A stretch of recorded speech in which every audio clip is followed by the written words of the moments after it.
Bismillahirrahmanirrahim. Assalamualaikum warahmatullahi wabarakatuh. Selamat pagi. Salam sejahtera untuk kita semua. Alhamdulillahirrabbilalamin. Assalatu wassalamu ala rasulillah. Amma ba'du. Segala puji hanya milik Allah, Rabb semesta alam. Alhamdulillah atas nikmat yang telah diberikan kepada kita sehingga kita bisa berkumpul di hari ini, di waktu ini ya. Adapun inti dari pertemuan kita hari ini adalah di mana saya sebagai calon guru penggerak angkatan 9 Kabupaten Lombok Utara itu ditugaskan untuk melakukan disiplinasi atau pengimbasan kepada rekan-rekan guru yang berada di SMP tempat saya tugas ya, biar tidak terlalu lama dan waktu bisa efektif. Sebelum ke inti kegiatan kita, marilah kita dengar dulu sepatah dua patah kata dari Bapak Kepala Sekolah kita. Kepada beliau dipersilakan. Terima kasih. Bismillahirrahmanirrahim. Assalamualaikum warahmatullahi wabarakatuh. Selamat pagi, salam sejahtera untuk kita semua. Alhamdulillah, syukurillah. Pagi ini kita bisa berkumpul di ruangan ini dalam rangka kegiatan pengimbasan program guru penggerak. Jadi saya ucapkan terima kasih Bapak Ibu atas sediaannya mengikuti kegiatan ini, sehingga kegiatan ini bisa berjalan. Karena tanpa kehadiran kita semua tentu kegiatan pengimbasan ini tidak akan bisa berjalan. Jadi Bapak Ibu yang saya hormati, ya alhamdulillah ya, Pak Indra ya tercatat menjadi salah seorang calon guru penggerak ya, angkatan ke-9 ya, di Kabupaten Lombok Utara. Ya. Jadi ternyata program guru penggerak ini berjalan terus ya. Peluang diberikan kepada Bapak Ibu guru untuk ikut, kalau tidak bisa di angkatan ke-9, bisa nanti di angkatan berikutnya ya. Saya berharap Bapak Ibu ya, bisa mengikuti ya, kegiatan ini ya. Kalau saat ini mengikuti kegiatan pengimbasan, maka saya berharap pada kesempatan berikutnya Bapak Ibu yang mengibaskan. Artinya Bapak Ibu ikut menjadi calon guru penggerak. Karena kita tidak bisa menghindar. Kalau kami yang tua ya oke lah. Tapi ini bagi yang muda-muda, yang perjalanan karirnya masih panjang ya. Karena pasti bisa dipastikan prasyarat untuk ya posisi tertentu ya, itu mestinya nanti di guru penggerak. Kita sudah melihat contohnya bagaimana Pak Dwi ya. Pak Dwi ikut saja kegiatannya, ada peluang tes cakap ikut ya. Tapi bisa jadi nanti ke depan kalau ada peluang untuk tes calon kepala sekolah, persyaratannya sudah jadi guru penggerak ya. Ini jadi masalah. Nah Bapak Ibu yang sudah dulu di posisi-posisi struktural di sekolah kita, waka-waka, wali kelas dan pangkat golongannya sudah tinggi, saya berharap ya, ikut saja kegiatan ini nanti Pak Indra bisa dampingi kan gitu. Nah, sehingga ketika ada peluang Bapak Ibu untuk saya didaftarkan, misalnya rekomendasikan ada tes calon kepala sekolah misalnya, harus rekomendasikan, maka ketika persyaratannya harus sudah guru penggerak jadi masalah, tidak bisa ya. Jadi saya berharap ya ikut saja ya, nanti kalau ada peluang lagi ya Pak Indra akan bisa bantu dan ikut saja ya.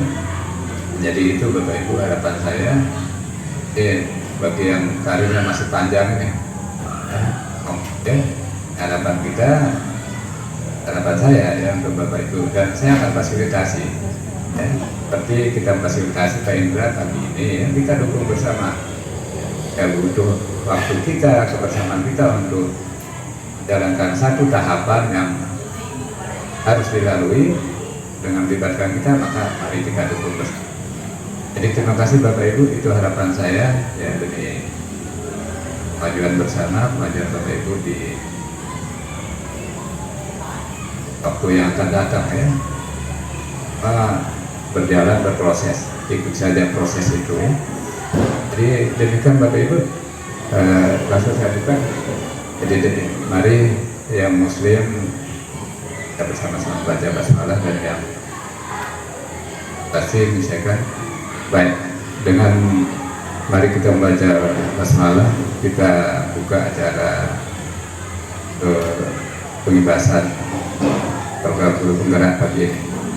Bismillahirrahmanirrahim. Assalamualaikum warahmatullahi wabarakatuh. Waalaikumsalam warahmatullahi wabarakatuh. Terima kasih atas sambutan sekaligus pembukaannya oleh Bapak Kepala Sekolah kita. Baik teman-teman, kita lanjut saja ke kegiatan inti kita. Baik, terima kasih atas waktu yang Bapak Ibu berikan atas kegiatan kita hari ini. Ya baik Bapak Ibu, kita mulai ya. Diseminasi atau pengibasan modul 1.4. Modul 1 di guru penggerak itu ada banyak modulnya ya. Secara garis besar itu ada 3 modul ya. Setiap modul itu punya anak-anaknya lagi. Nah ini salah satu modul dari modul 1, yaitu modul 1.4, yang dimana secara garis besar itu membahas tentang budaya positif. Nah, mungkin di angkatan guru penggerak 4 itu mungkin sudah diimbaskan oleh senior saya, yaitu Pak Abdui mungkin ya. Jadi hari ini mungkin tinggal kita mengingat-ingat kembali ya, budaya positif itu seperti apa. Oke. Budaya positif itu adalah perwujudan dari nilai-nilai atau keyakinan universal ya yang diterapkan di sekolah. Nah, budaya positif itu diyakini mampu menciptakan kolaborasi ya antar warga sekolah, orang tua, murid, dan jika terlaksana dengan baik akan memunculkan serta mengembangkan nilai-nilai positif yang dimiliki murid ya, dan akan menciptakan pribadi-pribadi yang berkualitas dan berkarakter baik sesuai dengan profil pelajar Pancasila. Mungkin kita sudah tahu ya, profil pelajar Pancasila itu ada dimensi-dimensinya ya, yang tentunya ini akan berkaitan sekali dengan kurikulum yang baru saja kita terapkan, yaitu kurikulum Merdeka yang baru kita terapkan di kelas 7 itu.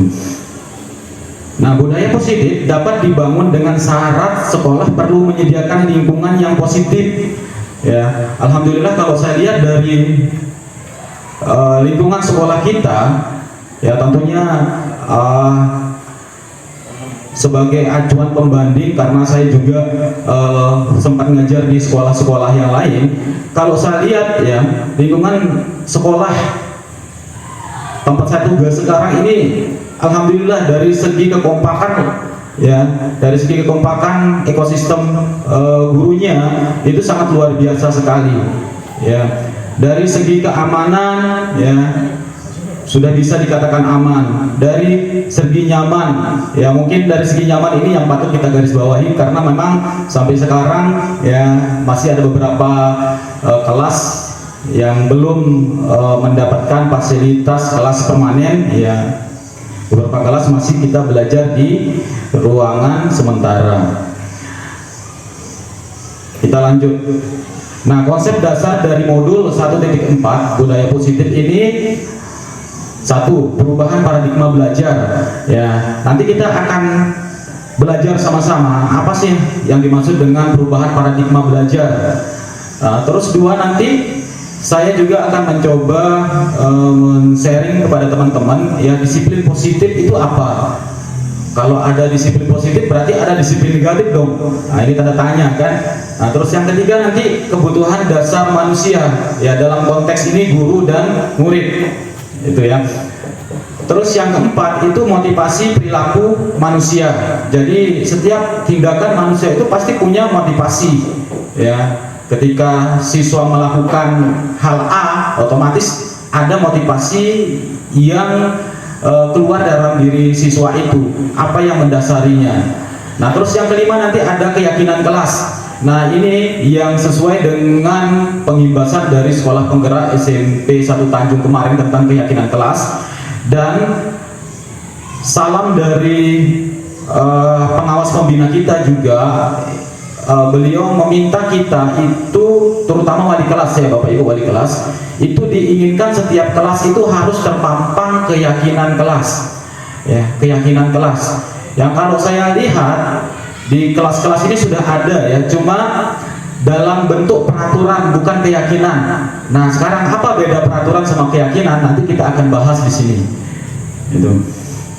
Yang keenam, segitiga restitusi. Nah, ini teman-teman, terutama guru BK, ya, mungkin di kuliahnya juga sudah diajarkan segitiga restitusi. Ya, ini secara garis besar segitiga restitusi ini adalah cara kita menyelesaikan problematika yang ada pada diri murid. Itu. Baik, kita ke yang pertama Bapak Ibu guru sekalian, perubahan paradigma belajar. Dari stimulus respon menjadi teori kontrol. Nah, pada stimulus respon kebutuhan semua orang sama. Nah, ini paradigma yang kita jalankan selama ini, ya. Kita biasanya menganggap bahwa semua murid itu sama, ya, semua murid sama. Terus guru mencoba mengubah murid agar berpandangan sama guru, ya, termasuk saya sendiri ya. Sebelum belajar tentang modul budaya positif ini, ya, ketika di kelas murid itu harus melakukan hal apa yang saya perintahkan. Ya, ternyata ini paradigma lama yang harus kita ubah. Ya, terus perilaku buruk murid dilihat sebagai sebuah kesalahan. Ya, guru bisa mengontrol murid dan model berpikir menang kalah. Nah, ini paradigma lama Bapak Ibu guru. Nah, di Merdeka Belajar, di kurikulum Merdeka Belajar itu paradigma yang seperti ini harus diubah. Nah, alhamdulillah kami di Guru Penggerak itu dapat duluan, ya. Diubah menjadi seperti apa? Nah, diubah menjadi teori kontrol namanya. Apa itu teori kontrol? Kebutuhan semua orang tidak sama, sehingga ada istilahnya pembelajaran diferensiasi sekarang, ya, sesuai dengan penimbasan kemarin, ya. Jadi semua kebutuhan murid itu otomatis tidak akan sama, ya. Kalau dulu kita beranggapan bahwa murid itu adalah kertas kosong, ya, yang dari kertas kosong itu kita membuat tulisan-tulisan sehingga berisi. Nah, kalau di paradigma belajar yang baru ini, murid itu bukan kertas kosong, tetapi kertas yang sudah punya tulisan tapi putus-putus dia. Ya. Nah, dari tulisan yang putus-putus itu fungsi guru menuntun untuk menyambung tulisan-tulisan itu. Nah, itu maksud dari teori kontrol itu. Nah, lalu selanjutnya, ya, guru berusaha memahami pandangan murid. Ya, nanti kita perdalam lagi di segitiga restitusi ini. Ketika murid melakukan kesalahan ini, ya, kita harus menanyakan lebih dalam dulu. Nah, itu maksudnya guru berusaha memahami pandangan murid.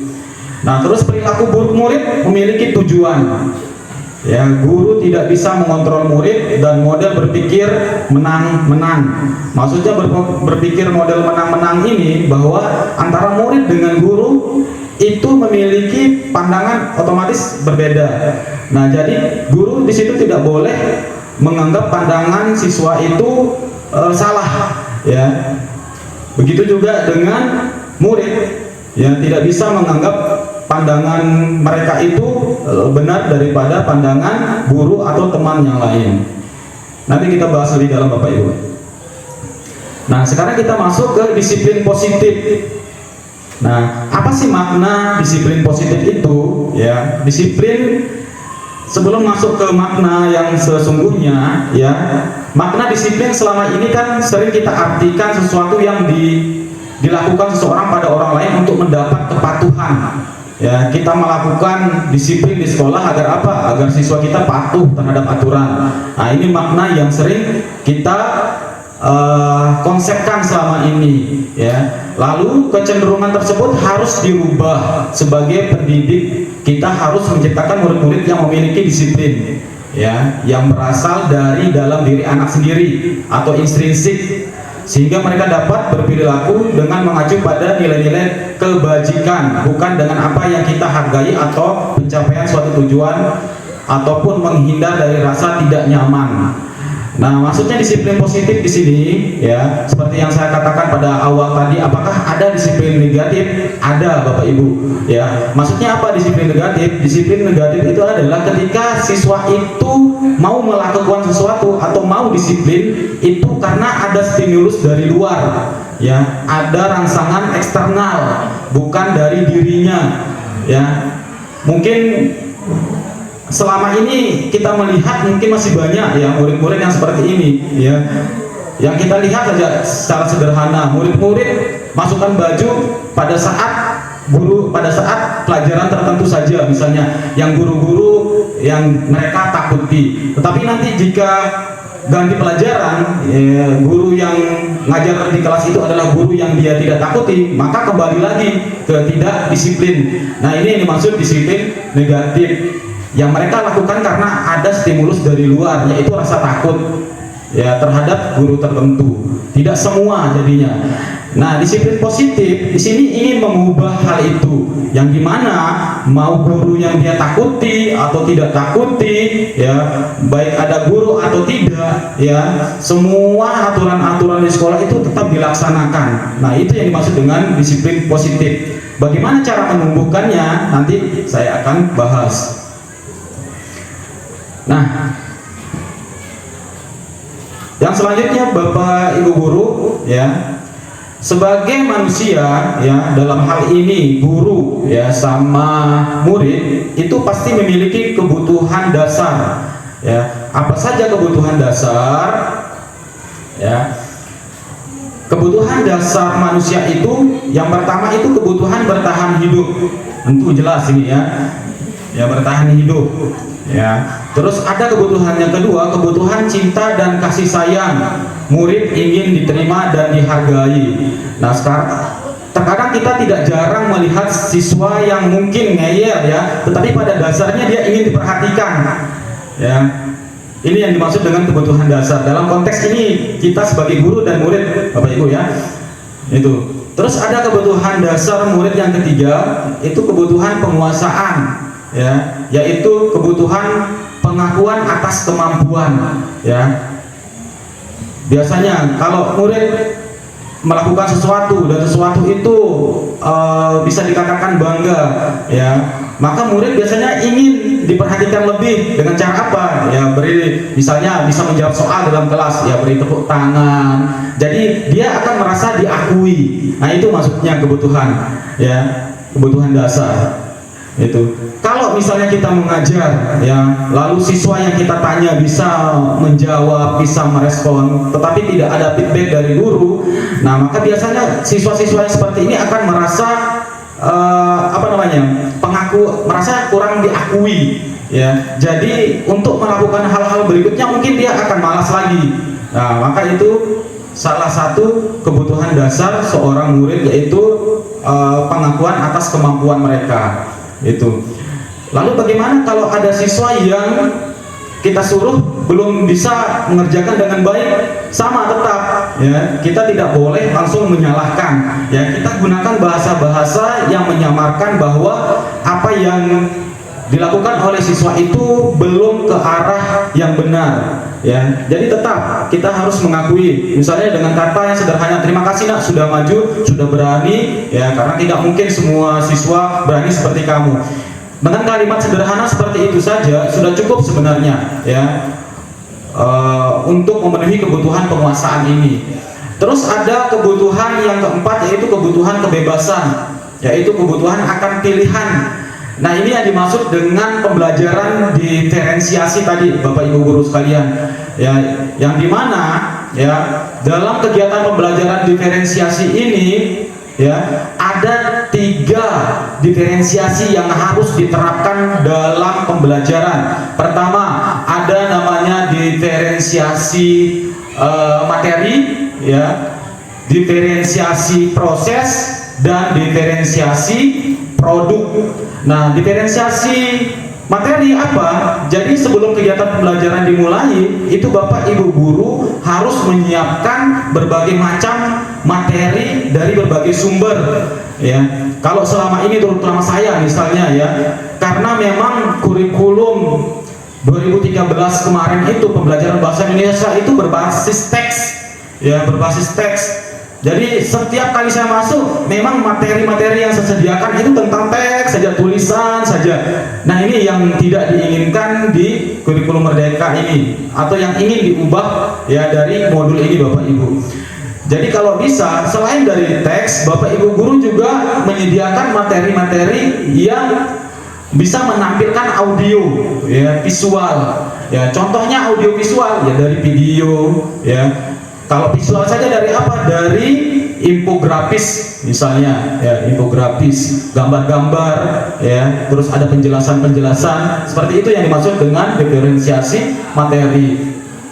Terus ada diferensiasi proses. Diferensiasi proses ini tentunya berkaitan dengan model pembelajaran yang kita laksanakan, ya. Kalau selama ini kita enggan keluar dari zona nyaman, ya, termasuk saya ini sering sekali, ya, kalau sudah merasa nyaman dengan model yang ini saja kita lakukan, tapi belum tentu nyaman dengan siswa, ya. Misalnya kalau kita sudah nyaman dengan metode ceramah, ya sudah ceramah saja dari awal sampai akhir, ya, gitu. Terkadang siswa-siswa yang memiliki teknik belajar yang kinestetik, ya, terus auditori, terus visual, ini akan merasa tidak nyaman biasanya, terutama yang visual dan kinestetik, hanya mendengarkan saja. Nah, terus ada diferensiasi produk, yang dimana dalam setiap pembelajaran kita nanti itu, ya, kalau ada produknya, usahakan produk ini itu variatif hasilnya, ya. Contohnya yang sudah pernah saya terapkan, ya, di kelas 7 dan kelas 8 itu materi tentang puisi di kelas 8, ya. Mereka saya bebaskan untuk memilih membuat puisi seperti apa, ya. Ada yang dalam bentuk teks, ada yang membuat puisi dengan gambar, ya, ada yang membuat puisi dengan suara saja dikirim melalui WA, ada siswa yang membuat puisi dengan teknik audio visual, yaitu video, ya. Itu yang dimaksud dengan diferensiasi. Dan tentang kebutuhan kebebasan. Jadi siswa itu kita bebaskan memilih, tetapi ingat, dalam konteks bebas ini tetap ada panduan dari guru. Tidak bisa kita bebaskan 100% siswa, ya, begitu Bapak Ibu. Nah, terus ada kebutuhan dasar manusia yang terakhir, yaitu kebutuhan kesenangan, yaitu kebutuhan yang merasakan kesenangan, ya. Jadi sebelum kita ngajar itu kita harus paham dulu, ini masih berkaitan sama diferensiasi, ya. Siswa kalau sudah tidak senang dengan satu materi, ya, atau satu guru, biasanya akan acuh dia, walaupun matanya melihat kita, tapi saya yakin tidak akan bisa konsen 100%, ya, konsentrasinya melihat kita itu, ya. Biasanya kalau dia menjawab itu dengan keterpaksaan. Nah, maksudnya kebutuhan dasar manusia di sini kita diajak agar kita memahami kesenangan-kesenangan siswa itu, ya. Contohnya yang terakhir kemarin, ya, di kelas 73 anaknya aktif, 72 itu rata-rata anaknya aktif semua, cerewet, terutama yang perempuan. Nah, saya coba menggunakan model diskusi dalam kegiatan pembelajaran, ya. Alhamdulillah bagus. Selain itu, setiap kelompok juga saya suruh mewajibkan membuat yel-yel, ya.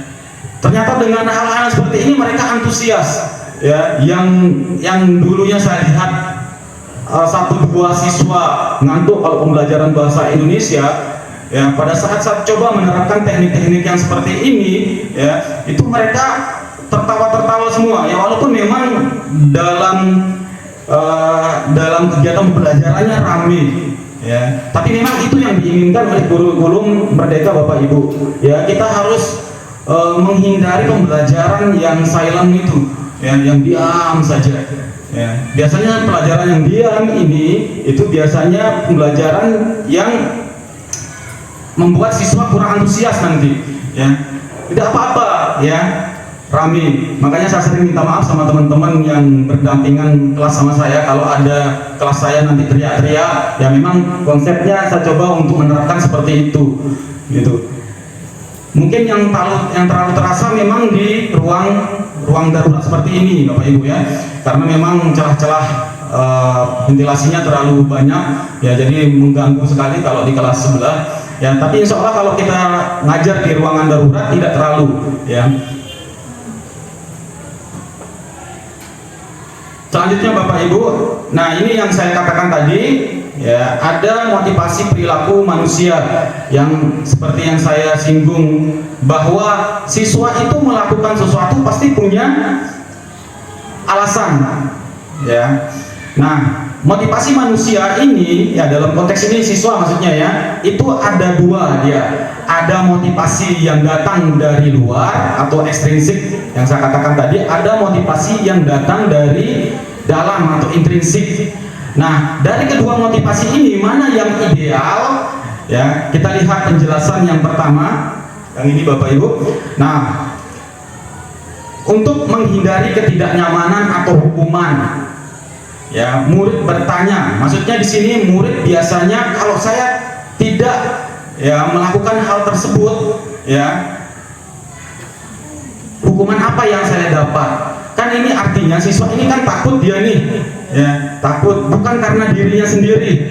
Nah, ini termasuk motivasi eksternal, datangnya dari luar, ya. Otomatis motivasi eksternal ini kurang baik untuk siswa, karena yang seperti saya katakan tadi, ya, motivasi eksternal ini biasanya siswa akan melakukan hal-hal disiplin jika ada stimulus dari luar yang membuat dia takut atau tidak nyaman, gitu.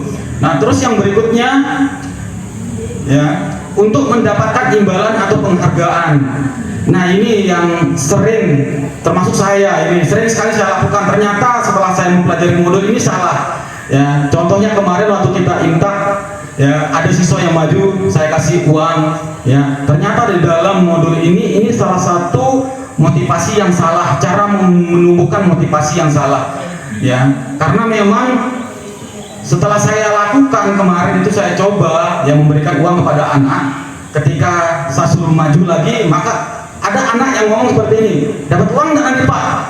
Itu ternyata memang salah, ya. Kalau saya bilang tidak dapat uang, semangatnya kurang nih, bahkan mungkin tidak ada yang mau maju, ya. Ternyata, ya, selama ini salah kita. Bahkan ada di modul ini yang menyalahkan teknik-teknik guru TK dalam melakukan pembelajaran, memberikan bintang-bintang itu, ya. Itu termasuk reward juga katanya dalam memberikan bintang. Ternyata dalam modul ini menurut ahlinya, ya, walaupun memang ada beberapa yang tidak yang mensahihkan teori-teori ini, gitu, ya. Ternyata salah, ya, gitu. Jadi anak itu ingin melakukan sesuatu karena ingin dapatkan bintang itu, ya. Sama seperti anak kita di SMP mau maju ingin dapat uang, ya. Ternyata salah, dan selama ini yang saya lakukan, saya kira hal seperti ini bagus, gitu, ya, dapat meningkatkan motivasi. Nah, hal yang sering muncul di benak siswa itu, apa yang akan saya dapatkan apabila saya melakukan itu. Nah, ini kalau kita melakukan motivasi siswa itu dengan teknik imbalan atau penghargaan, ya, tentunya hal ini masuk juga ke motivasi eksternal, ya, stimulusnya dari luar bukan dari diri siswa, ya. Negatifnya apa, ya, itu tadi siswa, ya, enggan maju kalau tidak ada penghargaannya, itu seperti itu. Nah, terus ada motivasi yang berikutnya ini, ya, untuk menjadi orang yang mereka inginkan dan menghargai diri sendiri dengan nilai-nilai yang mereka percaya. Nah, biasanya, ya, siswa ini sering bertanya, ya, akan menjadi orang yang seperti apa jika saya melakukan. Nah, dalam modul ini, ya, motivasi yang ketiga inilah yang diinginkan, itu motivasi yang muncul dari diri kita sendiri ya. Jadi tanpa adanya reward ya, tanpa adanya embel-embel hukuman ya. Tapi bagaimana cara kita lakukan? Nah, ini yang harus kita kolaborasi sebenarnya. Memang agak susah mengubah kebiasaan kita ya. Kebiasaan kita dalam hal memberikan hukuman dan reward biasanya untuk menumbuhkan motivasi. Nah, kalau misalnya motivasinya dari internal, dari diri sendiri, mau dia sekolah dimanapun ya, maka disiplinnya tetap akan sama karena memang dari dirinya ya, bukan dari eksternal, bukan dari luar. Jadi seperti itu.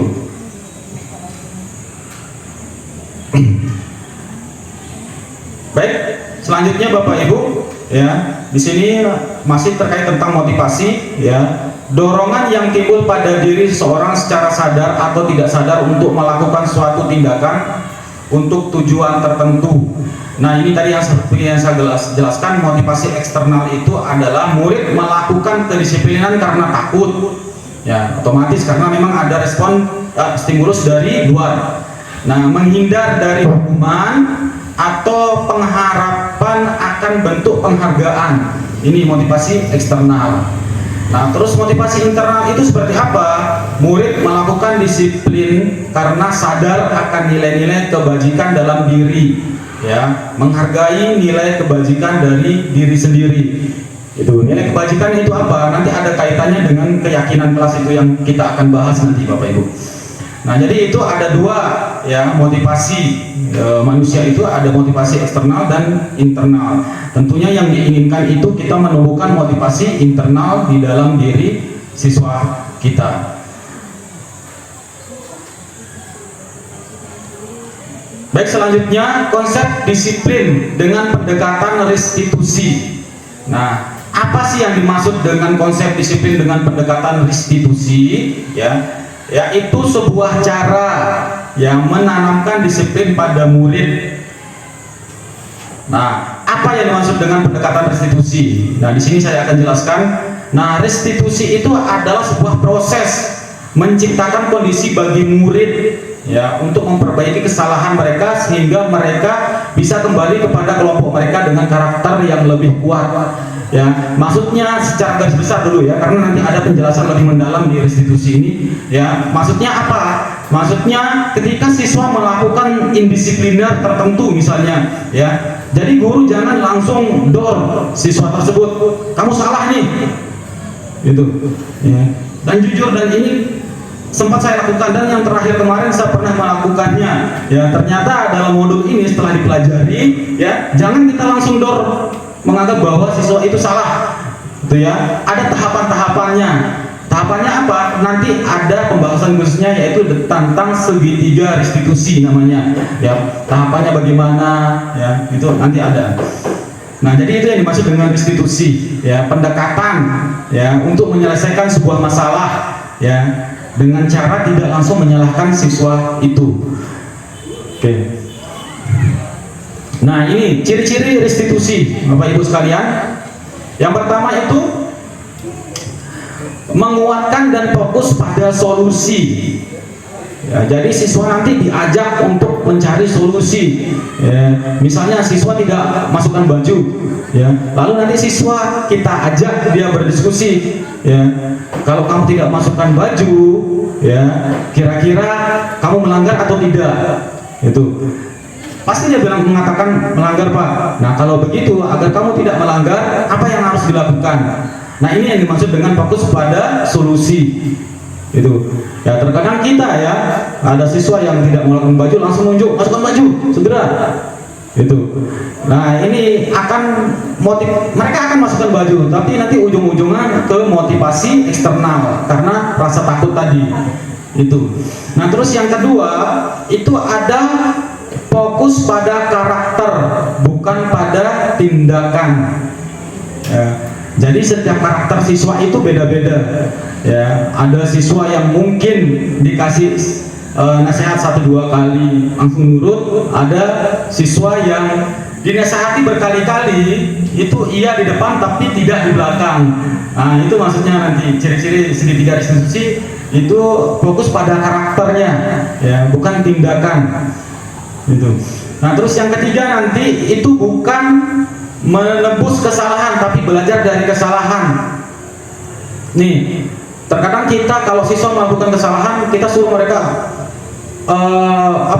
melakukan sebuah tindakan agar kesalahannya itu bisa ditebus. Itu bahasanya seperti itu. Nah, kalau di dalam segitiga restitusi ini Bapak Ibu, ya, mencari kebutuhan menebus kesalahan tapi belajar dari kesalahan itu, ya. Jadi mereka itu kita ajak berpikir, ya, bahwa yang mereka lakukan ini itu tidak sesuai dengan nilai-nilai atau keyakinan-keyakinan yang ada di sekolah kita.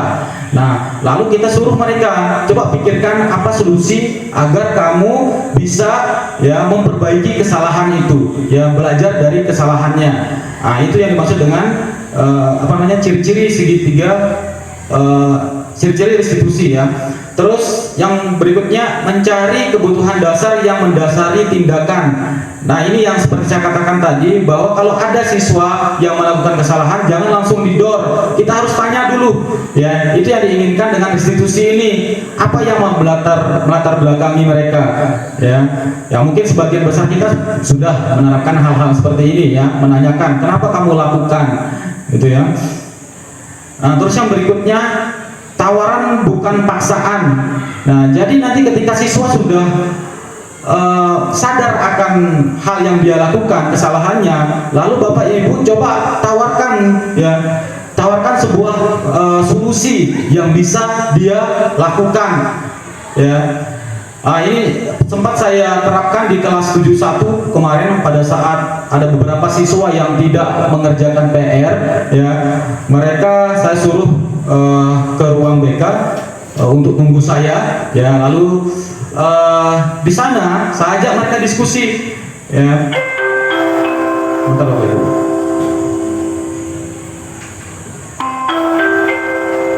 Pergantian pelajaran. It's time for the next lesson.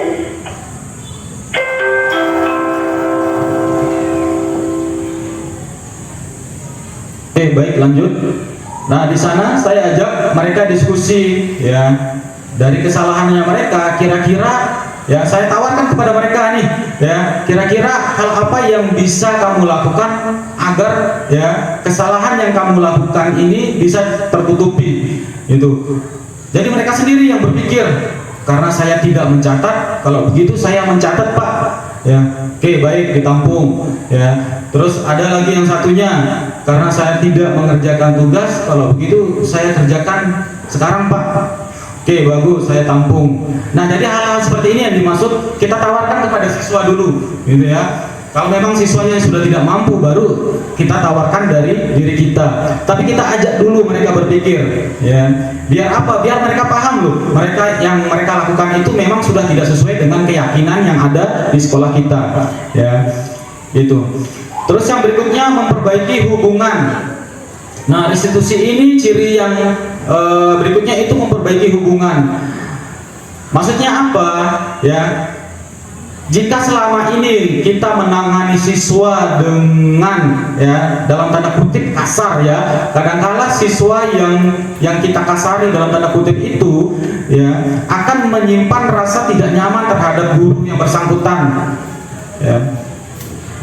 Seperti itu, ya, Bapak Ibu, ya. Nah, restitusi ini itu menghindari hal-hal seperti itu dengan cara apa? Dengan cara yang tadi, ya, jangan langsung menyalahkan siswa, kita ajak diskusi, ya, untuk memberikan masukan-masukan agar menemukan solusi dari permasalahannya. Terus yang terakhir, ciri restitusi itu menuntun untuk melihat ke dalam diri, ya. Menuntun untuk melihat ke dalam diri. Artinya apa, Bapak Ibu? Ya, artinya kita ajak siswa itu tadi diskusi, ya. Ya, kamu tidak melakukan ini karena apa? Kita tanyakan, ya. Jangan kita salahkan, gitu, ya. Lalu setelah kamu lakukan ini, kamu punya keyakinan enggak bahwa hal yang kamu lakukan itu tidak sesuai? Pasti mereka akan berpikir, iya Pak, iya Bu.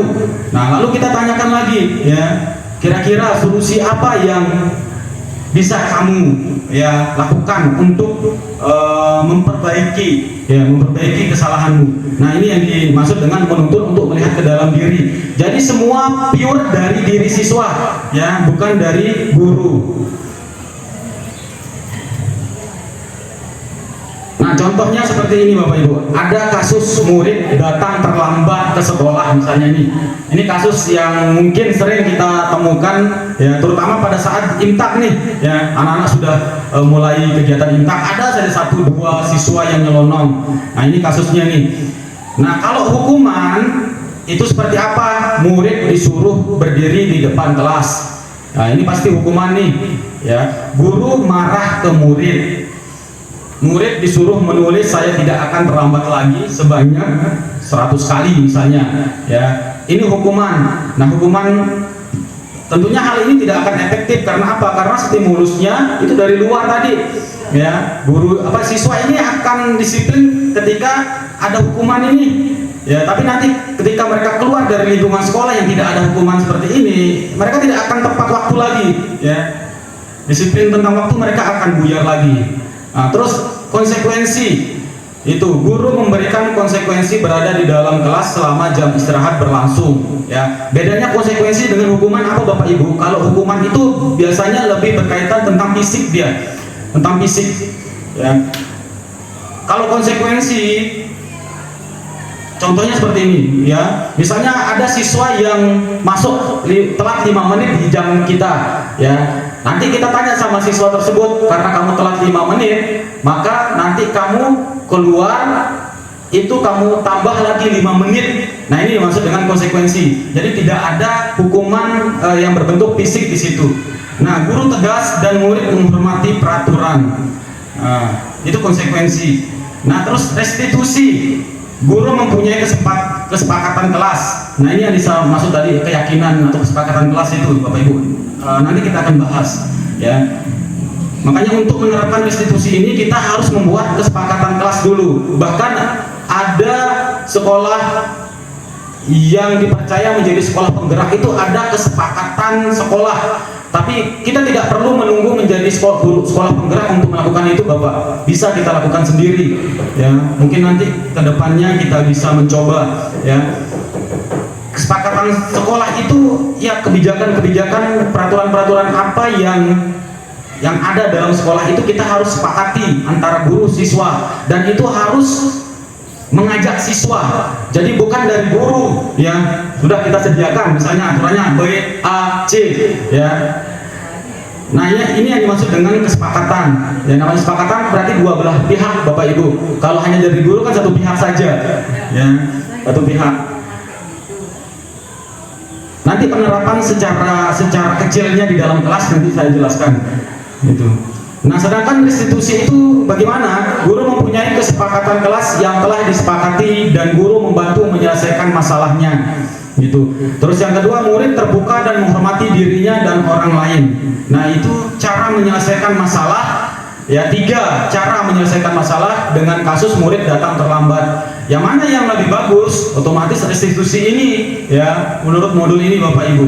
Ya, karena memang kalau dengan cara hukuman dan konsekuensi ini perubahannya akan instan memang, ya, instan sekali perubahannya. Cuma tidak lama, ya. Cuma tidak lama karena memang stimulusnya berasal dari eksternal itu. Nah, kalau restitusi ini mungkin perubahannya agak susah nih, ya, susah kita melakukan perubahan instan, bertahap dia. Tetapi ya, biasanya kalau kita menggunakan restitusi ini, ya, itu perubahannya akan konstan, tetap, ya. Walaupun di mana dia berada, dia akan membawa keyakinan-keyakinan yang mereka percayai bahwa itu hal yang baik. Itu restitusi. Nah, terus yang kelima, Bapak Ibu, ada 5 posisi kontrol guru. Nah, mungkin ini yang harus kita pahami lebih dalam, ya. Kita sebagai guru itu ternyata secara garis besar, ya, menurut ahli itu ada 5 posisi kita. Ada posisi guru sebagai penghukum, ya. Ada posisi guru sebagai pembuat rasa bersalah, ya. Ada posisi guru sebagai teman. Nah, saya yang sering di sini nih, ya, selalu nih, ya. Dan saya lihat beberapa teman guru juga di sini ada di posisi kontrol sebagai teman nih, ya. Apakah ini bagus? Nanti saya jelaskan. Ya. Ada posisi kontrol guru sebagai pemantau, ya. Kalau pemantau ini di Budara, saya lihat karakternya Budara sebagai pemantau. Maksudnya apa? Nanti dijelaskan. Nah, terus ada posisi guru sebagai manajer, ya, yang paling ideal itu ini manajer. Nah, seperti apa? Mari kita bahas satu persatu. Langsung ke contoh kasusnya saja Bapak Ibu, ya, biar tidak terlalu teoritis pusing nanti. Contoh penerapan 5 kontrol posisi guru. Ada kasus nih, ya. Murid tidak memakai atribut lengkap saat upacara. Nah, kalau guru posisinya sebagai penghukum, ya, patuhi peraturan sekolah, berdiri di barisan lain. Biasanya gitu. Ya, ini nih, ya, gitu. Ini pasti yang dilakukan guru nih, penghukum dia, karena berkaitan dengan fisik. Ya. Terus kalau kasusnya seperti tadi, posisi guru sebagai pembuat rasa bersalah, biasanya guru ini melakukan apa? Biasanya guru ini seperti ini, ya, ngomongnya nih, berapa kali Bapak sudah bilang sama kamu, misalnya, ya, Bapak kecewa sama kamu, ini, ya, saya pernah melakukan ini Bapak Ibu sama beberapa siswa, ya, jujur, Bapak kecewa sama kamu, padahal nilaimu sudah bagus loh di Bapak. Ini posisi guru sebagai pembuat rasa bersalah, ya, gitu. Terus ada posisi guru sebagai teman. Ini yang setiap hari saya lakukan nih. Ternyata nanti kita bahas ya. Kamu lagi, jangan gitu dong. Ayo gabung dengan yang lain untuk, ya, untuk Bapak, misalnya, sorry, ini salah ketik, ya, untuk Bapak, ya. Jadi posisi sebagai teman ini dimana guru itu, ya, tidak punya sekat dengan siswa, ya, tidak punya sekat dengan siswa. Biasanya guru-guru yang seperti ini itu sangat disenangi sama siswa biasanya, ya, itu. Nah, guru yang sebagai teman ini itu tidak ada konsekuensi atau hukuman yang diterapkan, ya. Dia biasanya menggunakan kalimat-kalimat pendorong seperti ini. Kamu lagi, jangan gitu dong, ya. Ayo gunakan atribut, ya, demi Bapak, misalnya seperti itu. Nah, ini contoh posisi guru sebagai teman. Terus ada posisi guru sebagai pemantau di sini Bapak Ibu. Nah, maksudnya apa? Contohnya seperti ini. Kamu sudah melanggar peraturan sekolah, kamu tahu konsekuensinya, ya, nanti saya akan cek, kerjakan apa yang harus kamu kerjakan. Nah, ini sebagai pemantau nih, ya. Guru seperti ini biasanya selalu mengingatkan siswa tentang peraturan yang ada di sekolah kita, ya. Contohnya, kamu tidak keluarkan baju, ya, kamu tahu berapa poin yang kamu dapat kalau tidak keluarkan baju. Nah, ini pemantau nih, ya, kalimat-kalimat yang sering dikeluarkan oleh guru dengan posisi kontrol sebagai pemantau. Nah, terus ada posisi guru yang paling ideal Bapak Ibu menurut modul ini, itu ada posisi guru sebagai manajer. Nah, maksudnya apa? Ya, di sini contohnya, apakah kamu tahu kesalahanmu? Nah, jadi siswa itu diajak tadi diskusi. Nah, biasanya guru yang menerapkan posisi manajer ini guru yang sudah paham restitusi tadi, ya. Jadi siswa itu dipanggil, ya, ditanya, apakah kamu tahu kesalahan kamu? Ya, seperti tadi kasus atributnya tidak lengkap pada saat upacara, ya. Ditanya, ya, kamu kesalahannya apa? Ya, terus kalau kamu sudah tahu kesalahanmu, bagaimana cara memperbaiki kesalahannya? Nah, ini posisi guru yang sebagai manajer biasanya, ya. Nah, dari kelima posisi kontrol ini, ya, mungkin Bapak Ibu sudah tahu posisi Bapak Ibu sebagai di mana, ya, atau bahkan ada Bapak Ibu yang pernah menerapkan semuanya ini, ya, menerapkan semuanya. Penghukum pernah, kalau saya pernah semua ini, ya, pernah semua. Yang jarang itu yang memang manajer ini, ya. Kalau yang ketiga sampai 4 ini sering sekali saya lakukan, ya. Terutama yang sebagai teman, ya, sebagai teman. Itu karena memang dalam konsep pikiran saya, kalau kita mengajak siswa itu dengan konsep sebagai teman itu kan akrab ya. Biasanya kalau sudah akrab itu mereka akan patuh apa yang kita suruh ya, biasanya itu. Ternyata Bapak Ibu guru sekalian, dari kelima posisi kontrol ini yang paling ideal itu adalah yang pemantau sama manajer. Pemantau dan manajer ya. Pemantau itu kita selalu mengingatkan ya, sedangkan manajer itu kita ajak diskusi siswa ya, kesalahannya apa, solusinya bagaimana. Jadi dari mereka untuk mereka, itu maksudnya yang manajer ini. Mereka yang melakukan kesalahan, lalu kita ajak mereka untuk berpikir untuk mencari solusi ya dari kesalahannya itu. Nah, seperti itu. Nah, ini yang saya katakan tadi Bapak Ibu ya, segitiga restitusi ya, restitusi. Nah, ada 3 tahapan ya. Tahapan pertama itu ada menstabilkan identitas namanya, ini di bagian bawah ini ya. Terus tahapan yang kedua yang kita lakukan untuk menerapkan segitiga restitusi itu validitas tindakan yang salah. Terus ada yang ketiga itu menanyakan keyakinan ya.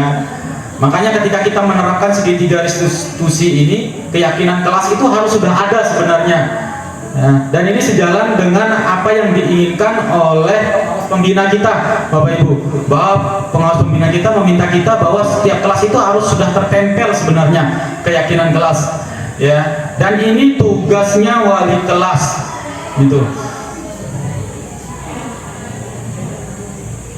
Nah, segitiga restitusi. Apa sih segitiga restitusi? Tadi sudah secara umum saya jelaskan, sekarang di sini secara detail. Nah, restitusi itu memberikan kesempatan kepada murid untuk disiplin positif, memulihkan diri dari kesalahan. Ingat, ada kata memulihkan diri. Jadi bukan guru yang memberikan solusi, karena ada kata diri di situ. Jadi siswa sendiri yang disuruh melakukan ya apa yang harus mereka lakukan ketika melakukan indisipliner. Nah, itu yang dimaksud dengan segitiga restitusi. Penekanannya pada cara mereka menghargai nilai-nilai kebaikan yang diyakini.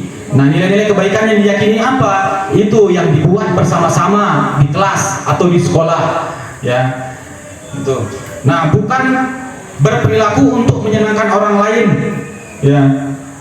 Restitusi membantu murid untuk jujur pada dirinya sendiri dan mengevaluasi dampak dari kesalahan yang dilakukan. Yang terakhir, restitusi memberikan penawaran bukan paksaan ya, bukan paksaan. Sekali lagi, penawaran bukan paksaan. Nah, diajak diskusi intinya. Sangat penting bagi guru menciptakan kondisi yang membuat murid bersedia menyelesaikan masalahnya dan berbuat lebih baik lagi.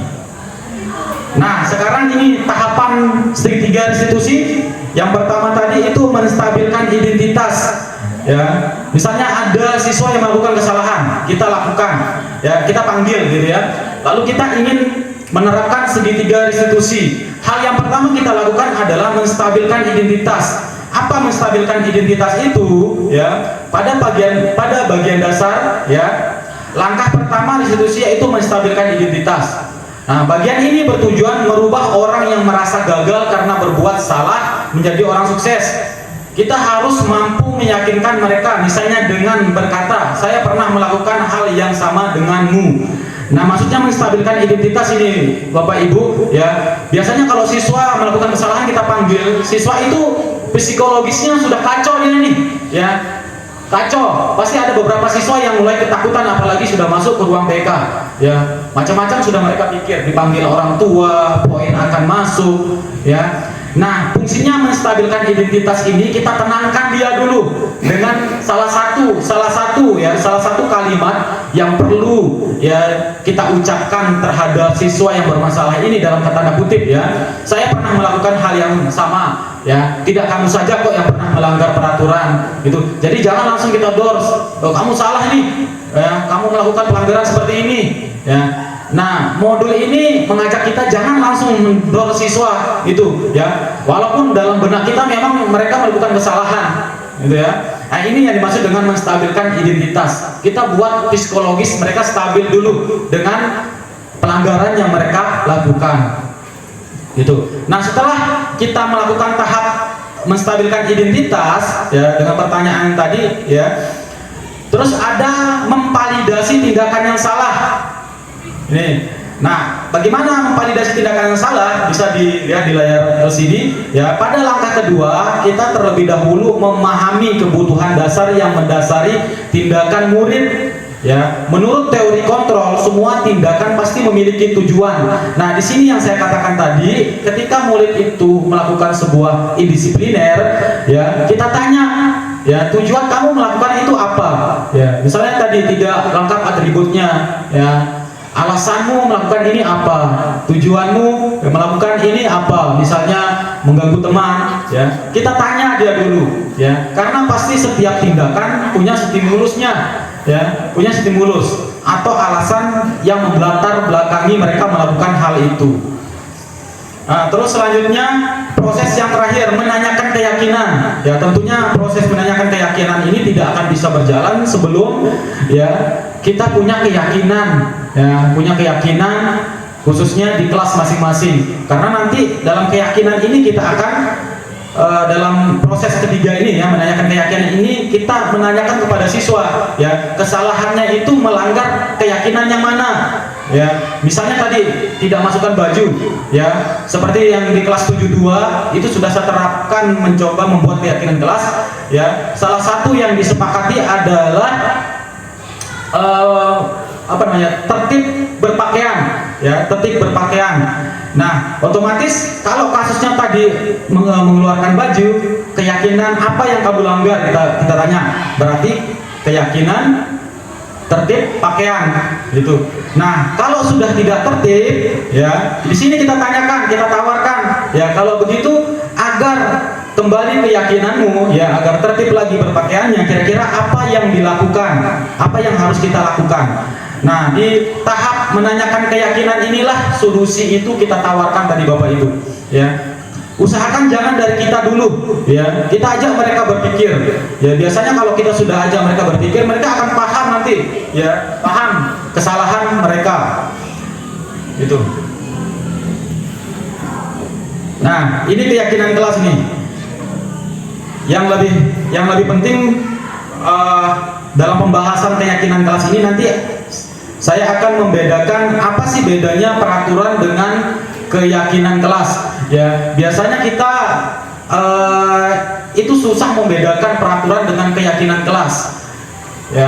Dan ada beberapa kelas yang saya lihat sudah ada sebenarnya yang mau mengarah membuat keyakinan, tapi konteks kalimatnya itu masih konteks kalimat aturan, bukan keyakinan. Nah, bedanya di mana ya, nanti kita bahas.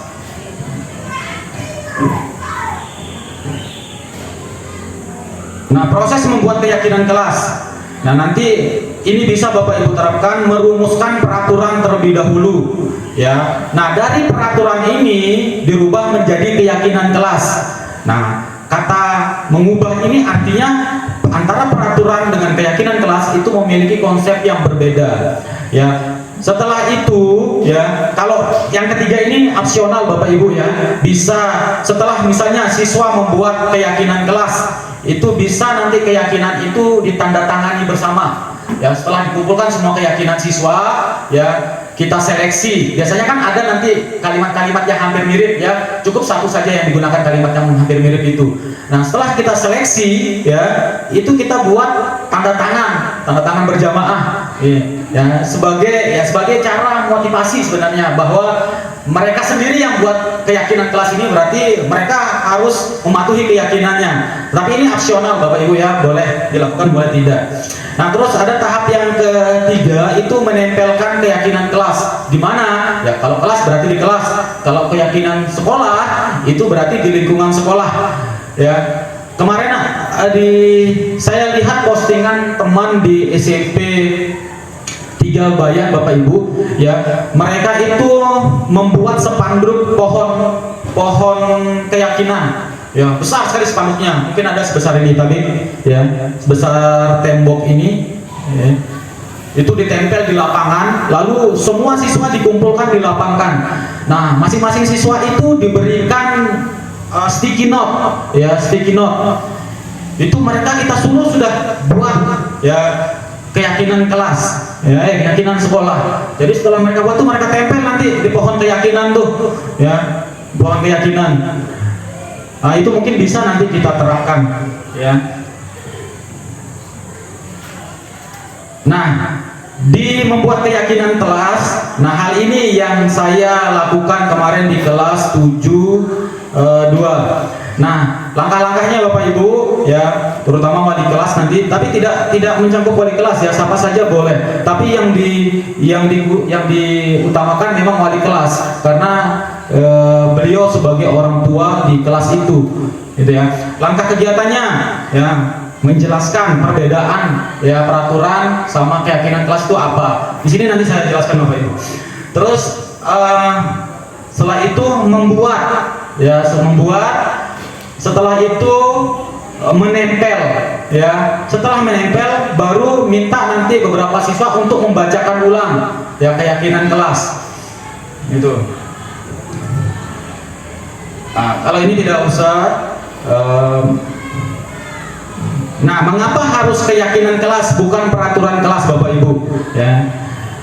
Karena, ya, secara sederhana biasanya kalau peraturan itu, ya, berkaitan dengan hukuman atau ada konsekuensi nanti yang lahir dari eksternal siswa, ya, itu. Sedangkan keyakinan itu, yang namanya keyakinan ini, ya, berkaitan dengan diri sendiri, berasal dari diri. Nah, itu mengapa, ya, leksikon atau kosakata yang kita gunakan itu keyakinan, bukan peraturan. Ya, kalau selama ini kita gunakan misalnya peraturan kelas, ya, kita ubah menjadi keyakinan kelas.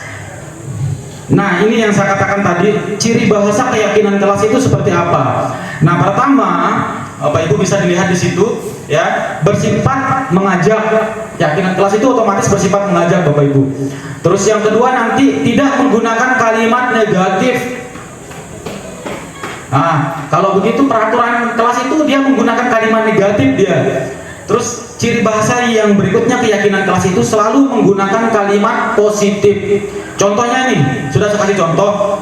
Contoh kalimat negatif, jangan berlari di kelas. Jangan berlari di kelas ini masuk di peraturan, ya, peraturan kelas. Karena apa? Karena dia menggunakan kalimat negatif, ada kata jangan tadi. Nah, kalau kita ubah menjadi kalimat positif atau keyakinan kelas, kata jangannya ini dihilangkan. Berjalanlah, ya, mohon maaf, ini, ya, berjalanlah ketika berada di ruang kelas, misalnya seperti itu, ya. Nah, berjalanlah di kelas, misalnya seperti itu. Nah, jadi hindari kata-kata negatif. Itu saja sebenarnya beda peraturan sama keyakinan Bapak Ibu.